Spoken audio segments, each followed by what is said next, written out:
Hello everyone, I hope आप सब अच्छे होंगे। आप लोगों के लिए आज मैं एक इंपॉर्टेंट नोटिस लाई हूँ जो कि आप लोगों के लिए बहुत इंपॉर्टेंट है। बहुत से स्टूडेंट हैं जिन्हें पता होगा और बहुत से स्टूडेंट्स हैं जिन्हें नहीं भी पता होगा। सो ये वीडियो आप लोगों के लिए बहुत ही इंपॉर्टेंट होने वाली है। देखिए, आप लोगों के जो असाइनमेंट्स है वो आ चुके हैं। जिसने भी अभी तक असाइनमेंट्स की नहीं डाउनलोड किए वो इग्नू की वेबसाइट पे जाए और वहां से असाइनमेंट को डाउनलोड करें। देखिए, एक चीज और है, आपके ये जो असाइनमेंट है आपको जल्द से जल्द करना है।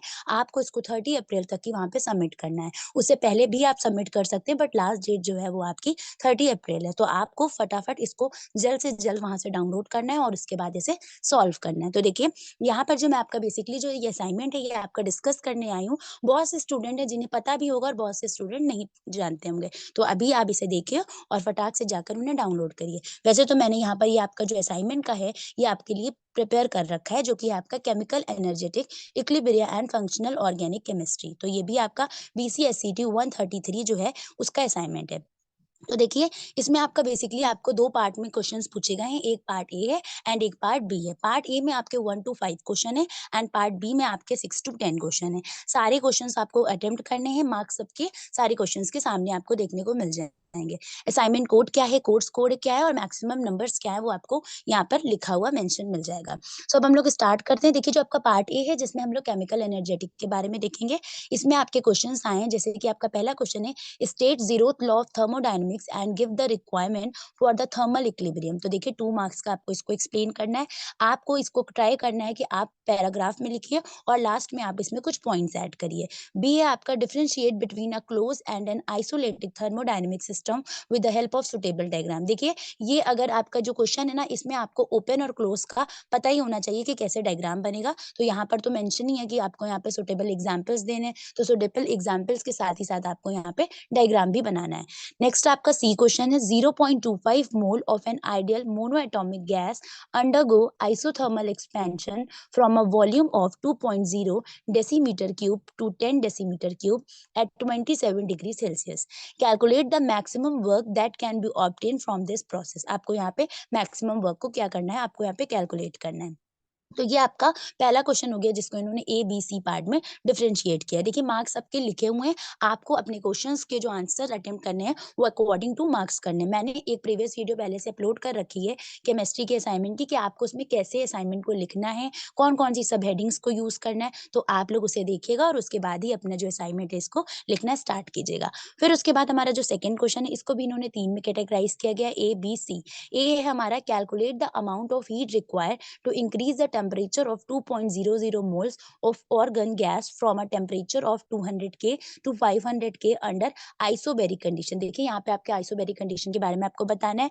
आपका जो सी है वो आपको गिवन है, 2 मार्क्स का है, तो इसको भी आपको 1 पेज के अकॉर्डिंग करना है। फिर आपका बी है, कैलकुलेट आपका delta H degree for the reaction. यहाँ पर आपको एच डिग्री की रिएक्शन कैलकुलेट करनी है। और सी है आपका, differentiate between enthalpy driven and entropy driven reaction with the help of suitable example. जहां पर आपका ये मेंशन होता है ना, with the help of suitable example, अगर आपको उसके डायग्राम की नॉलेज है तो आपको मैं प्रेफर करूंगी कि वहां पे डायग्राम भी ड्रॉ कीजिए। नेक्स्ट हमारा थर्ड क्वेश्चन है, उसको हम देखते हैं।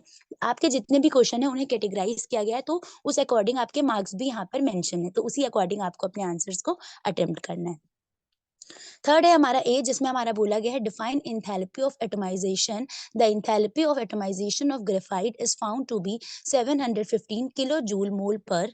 Right the thermochemical equation for this process. आपको इस प्रोसेस की थर्मोकेमिकल यहाँ पर जो है इक्वेशन भी लिखनी है। फिर इसी का बी है, derive an expression for the isothermal mixing of ideal gas. क्या आइडियल गैस का आइसोथर्मल एक्सप्रेशन है।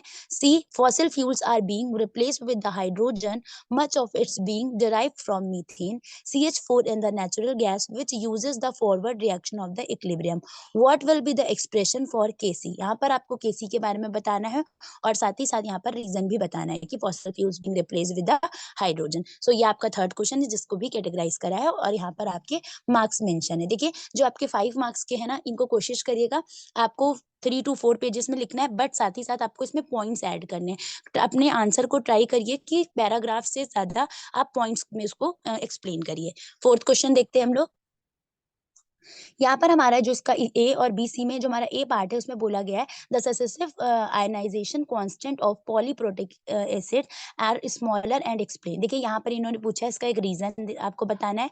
बी है, determine the acid base nature of the aqueous solution obtained by dissolving NaNO2 in water to get 0.01 mole solution at 298 K.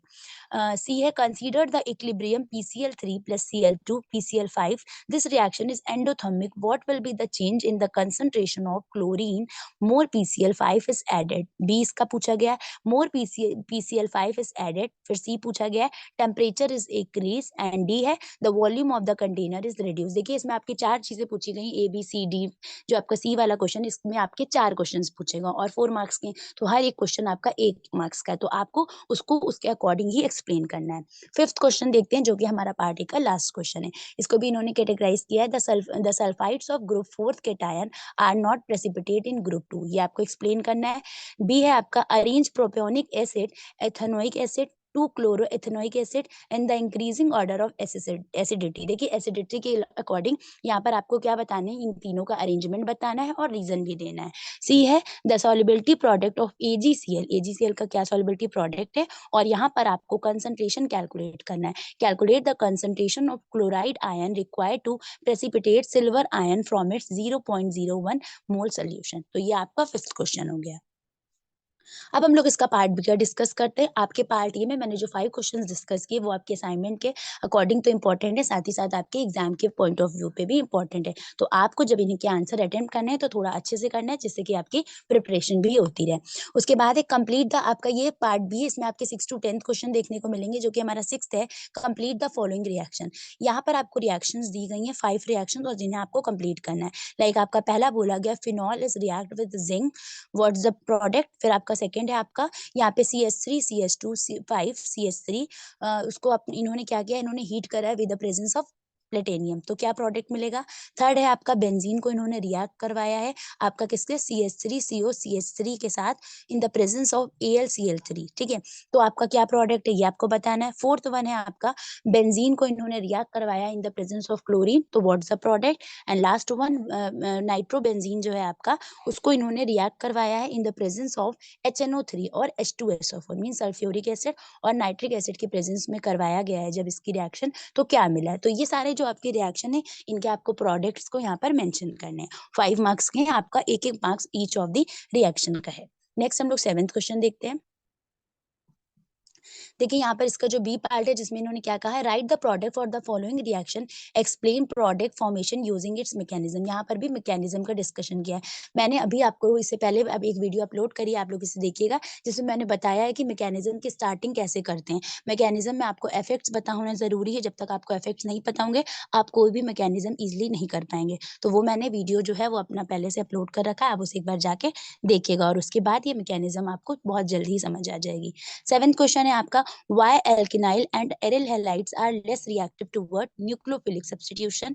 फिर इसका B है what is the best way to convert alcohol to alkyl halide, explain with suitable example. ये भी आपका 5 marks का है. अगर आपको इसका डायग्राम पता है तो आप इसको यहाँ पर भी ड्रॉ कर सकते हैं. नेक्स्ट हमारा 8th क्वेश्चन है. इसका 8th क्वेश्चन में हमारा क्या बोला है, how you will carry out following conversion, right all the step. देखिए यहाँ पर इन्होंने बोला है कि जो आपके कन्वर्जन होते हैं उनमें कौन कौन से स्टेप्स होते हैं उन्हें आपको यहाँ पे मेंशन करना है दोनों रिएक्शन में. और इसका बी पार्ट में बोला है identify suitable alkyl halide for the preparation of anisole and MTBE, justify your answer. तो यहाँ पर आपको बताना है कि एनिसोल की प्रिपरेशन कैसे है और वहां पे क्यों, मतलब अपने आंसर को जस्टिफाई भी करना है, प्रूव भी करना है कि ऐसा क्यों है. इसका सी पार्ट देखते हैं.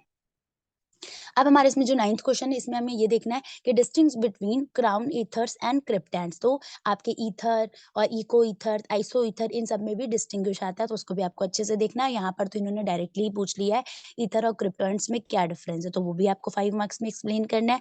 फिर इसका बी पार्ट है find out suitable reagent for the following conversion.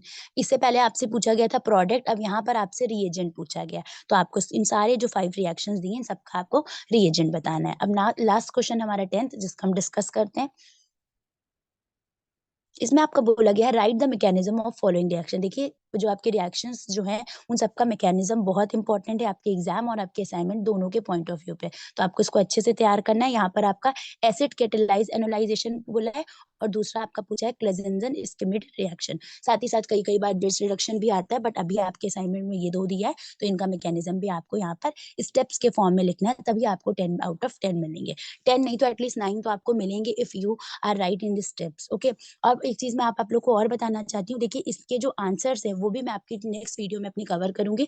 अगर आपको ये वीडियो पसंद आई है, तो इसको अच्छे से समझिएगा और इसके बाद मैं आपके इसके सारे आंसर्स भी आपके जो असाइनमेंट है, इसके आपको दूँगी। तो आप लोग हमारे साथ हमारी वीडियो को एंड तक देखिएगा और जिसने भी प्रीवियस वीडियो नहीं देखी, जिसमें मैंने मैकेनिज़्म के स्टेप्स बताए, वो देखें। जिन्होंने भी अभी तक अपना असाइनमेंट नहीं डाउनलोड किया है, वो इग्नू वेबसाइट पे जाकर वहाँ पर से अपना असाइनमेंट डाउनलोड कर लें और उन्हें जो प्रिपेयर करना है, वो शुरू कर दें, क्योंकि आपके एग्ज़ाम में भी ये सारे क्वेश्चंस आपको देखने को मिलेंगे। जून 2023 के जो भी स्टूडेंट्स हैं, उनके लिए ये वीडियो इम्पोर्टेंट है, साथ ही साथ उनकी मैं पूरी एग्ज़ाम की प्रिपरेशन भी करवाऊँगी टिल जून। तो आप हमारे साथ हमारे चैनल पे बने रहिएगा। Bye bye, take care.